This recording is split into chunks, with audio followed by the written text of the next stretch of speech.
Hello, നമസ്കാരം. ഞാനൊരു പ്രത്യേക വിഷയം ചൂണ്ടിക്കാണിക്കാൻ വേണ്ടിയിട്ടാണ്. നമ്മുടെ കേരളത്തിലെ ഹ്യൂമൻ ക്യാപിറ്റൽ ശരിക്കും അത് ഇന്ത്യയുടെയും കൂടെ പ്രശ്നമാണ്. നമ്മുടെ ഒരു ഹ്യൂമൻ ക്യാപിറ്റൽ നമ്മൾ ശരിക്കും വേണ്ട രീതിയിൽ ഉപയോഗിക്കുന്നില്ല. ഇവിടെ മാധ്യമങ്ങൾ റിപ്പോർട്ട് ചെയ്യുന്നത് വളരെ ചില ഗോസിപ്പുകളും ചില സ്കാംസുമാണ്. അപ്പം അതുപോലെ നമ്മൾ ഒരു ശരിക്കും യഥാർത്ഥ മലയാളി വായിക്കേണ്ടത് ഒരു ബിസിനസ് ലൈൻ പോലെയുള്ളൊരു പേപ്പറിൽ വരുന്ന ന്യൂസുകളാണ്. ബിസിനസ് ലൈൻ പോലെയൊരു പേപ്പർ മലയാളത്തിനുണ്ടായിരുന്നെങ്കിൽ എന്ന് ഞാൻ ആഗ്രഹിച്ചു പോവുകയാണ്. പക്ഷെ നമ്മുടെ ആൾക്കാർ ചർച്ച ചെയ്യുന്ന വിഷയങ്ങൾ എന്തൊക്കെയാണ്? നമ്മുടെ ഒരു യഥാർത്ഥ സാധാരണ ഒരു മലയാളി മനുഷ്യന്മാർ അങ്ങോട്ടും ഇങ്ങോട്ടും സംസാരിക്കുമ്പോൾ അവർ ഗോസിപ്പാണ് സംസാരിക്കുന്നത്, അവർ മറ്റുള്ള ആൾക്കാരുടെ കുറ്റമാണ് പറയുന്നത്. അതോ എങ്ങനെ പ്രോഗ്രസ് ചെയ്യാം, എങ്ങനെ ഐഡിയകളുണ്ടാകാം, പുതിയ ഐഡിയകളെക്കുറിച്ചാണ് ചിന്തിക്കുന്നത്, പുതിയ ആശയങ്ങൾ. അപ്പോൾ അങ്ങനെയൊക്കെ ചിന്തിച്ചുകൊണ്ട് ചിന്തിച്ചാലേ നമ്മൾക്ക് നമ്മളെ തന്നെ പുതിയൊരു സാഹചര്യത്തിലേക്ക്, പുതിയൊരു ഡെവലപ്മെൻറ്റിലേക്ക് കൊണ്ടുപോകാൻ സാധിക്കത്തുള്ളൂ. അതിന് മാധ്യമങ്ങൾ വഹിക്കേണ്ട ഒരു പങ്കുണ്ട്. മാധ്യമങ്ങൾ ചുമ്മാ ഒരു പെറ്റി പൊളിറ്റിക്സ് കളിക്കരുത്. ഓരോ ചില കക്ഷി ഇപ്പം ഒരു മനോരമ പോലൊരു പേപ്പർ അല്ലെങ്കിൽ അവരുടെ ന്യൂസ് ചാനൽ കോൺഗ്രസിനെ സപ്പോർട്ട് ചെയ്യുന്നു, ഇപ്പം റിപ്പോർട്ടർ പോലൊരു ചാനൽ LDFനെ സപ്പോർട്ട് ചെയ്യുന്നു. പക്ഷേ പലപ്പോഴും നമ്മൾ പോസിറ്റീവ് ന്യൂസ് പലപ്പോഴും നമ്മൾ മിസ് ചെയ്യുന്നു.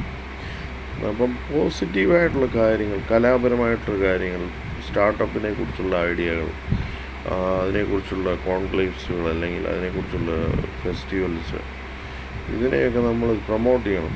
അപ്പോൾ അങ്ങനെയൊക്കെ അങ്ങനെ കേരളത്തിന് വെളിയിലും ഇന്ത്യക്ക് വെളിയിലുള്ള ആൾക്കാരുമായിട്ടും ഒക്കെ ചർച്ച ചെയ്ത് അങ്ങനെ ഒരു നെറ്റ്വർക്കിംഗ് ഇവൻറ്റ്സ് ആയിട്ട് നമ്മുടെ കേരളത്തിലെ എല്ലാ ഈവനിങ് മീറ്റിങ്ങുകളും നമ്മുടെ കേരളത്തിൽ നമ്മൾ ചർച്ച ചെയ്യുമ്പോൾ നമ്മൾ കുറച്ചുകൂടെ ഒരു ക്വാളിറ്റി വേണം. അപ്പോൾ അതുതന്നെയാണ് നമ്മുടെ ക്വാളിറ്റി ഉണ്ടെങ്കിൽ നമുക്ക് കൂടുതൽ പൈസ ഉണ്ടാക്കാൻ സാധിക്കുകയുള്ളൂ. അല്ലെങ്കിൽ പൈസ ഉണ്ടെങ്കിലേ നമുക്ക് ബഹുമാനം കിട്ടത്തുള്ളൂ. അതുതന്നെയാണ് ഇന്ത്യക്കാരുടെ പ്രശ്നം. പുറത്തെ ഇന്ത്യക്കാർ ശരിക്കും കാശുണ്ടാക്കുന്നുണ്ടായിരിക്കാം വെളിയിൽ പോയി. പക്ഷെ നമ്മൾ ഇന്ത്യയിൽ നിന്ന് കാശുണ്ടാക്കി നമ്മൾ ഇന്ത്യക്കാരെക്കുറിച്ചുള്ള ഇമേജ് നമ്മൾ തന്നെ മാറ്റണം.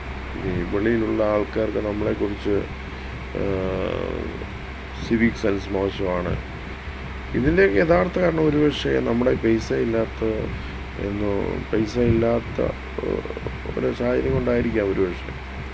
അപ്പോൾ അതുകൊണ്ടാണ് ഞാൻ പറയുന്നത്, നമുക്ക് വേണ്ടത് എന്താണ്? നമുക്ക് നല്ല ആശയങ്ങൾ കൊണ്ടുവരണം, നല്ല ആശയങ്ങൾ ചർച്ച ചെയ്യണം ആൾക്കാർ സംസാരിക്കുമ്പോൾ.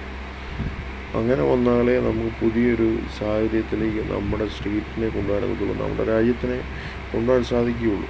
പിന്നെ അങ്ങനെയാണെങ്കിൽ നമുക്ക് റെസ്പെക്റ്റ് കിട്ടത്തുള്ളൂ. ഇപ്പം പെർ ക്യാപിറ്റ ഇൻകത്തിൻ്റെ കാര്യത്തിൽ നമ്മൾ 166ാമത്തെ സ്ഥാനത്താണ് ഇന്ത്യ. അത് നമ്മൾ ടോപ്പ് 10 അല്ലെങ്കിൽ ടോപ്പ് 3 രാജ്യങ്ങളിലേക്ക് കൊണ്ടുവരണമെങ്കിൽ അത് ഭയങ്കര എഫേർട്സ് എടുക്കേണ്ടത്. നമ്മൾ തന്നെ നമ്മളെ ഗൈഡ് ചെയ്ത് ഒത്തിരി എഫേർട്സ് എടുത്താലേ നമുക്ക് പെർ ക്യാപിറ്റ ഇൻകം ഒരു മിനിമം പെർ ക്യാപിറ്റ ഇൻകം എന്നുള്ള രീതിയിൽ എല്ലാവരും അത് സ്റ്റഡി ചെയ്യണം. അത് ആ രീതിയിൽ കൊണ്ടുവരാൻ കാര്യങ്ങൾ. ഓക്കെ, വീണ്ടും ഒരു വിഷയമായിട്ട് പിന്നെ കാണാം. Good bye.